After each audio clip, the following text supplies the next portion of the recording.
Hey there, everybody. Jersey Rick here, Fire Officer Leadership Academy. Say, I want to talk to you today about the promotional process in the fire service. You know, the fire chief just doesn't walk into the day room and point at Joe Schmuckatelli and say, "Hey there, Joe, you know you're a good guy. I'm promoting you to engineer," which is the driver operator.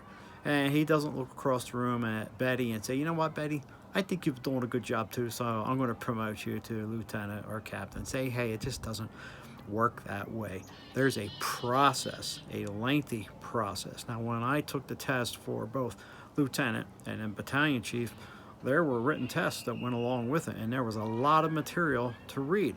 You're testing on your knowledge of the job, you're testing on your leadership abilities, and whether or not you're capable of functioning in those roles. Say, just because somebody's been around the job for a long time and they might have a lot of knowledge up here about what they're particularly doing, that doesn't mean that they're going to function well under stress as an officer, company officer, whether that's lieutenant or captain, or as a battalion chief. So there's a testing process that goes along with it. We had tactical exercises that are being graded. You're being watched by other people and being evaluated in your decision making abilities. Had to give an oral presentation as well as to why I should be a battalion chief or why I should be a lieutenant. And then there were the interviews. I had two different interview panels when I was testing for battalion chief.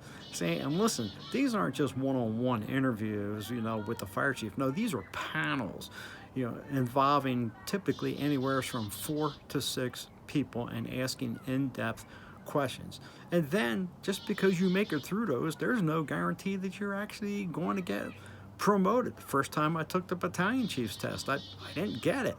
And then the list expired after a year. I had to test again back in 1995 when I got promoted to lieutenant.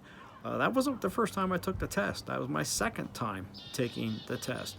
So it is a long process to get promoted in the fire service, and I am thankful for that process because it does weed out people, and we strive to make sure that we're getting the right people in the right seats so they can do the job that the taxpayer is paying us to do. So until next time, we'll see you later. Bye.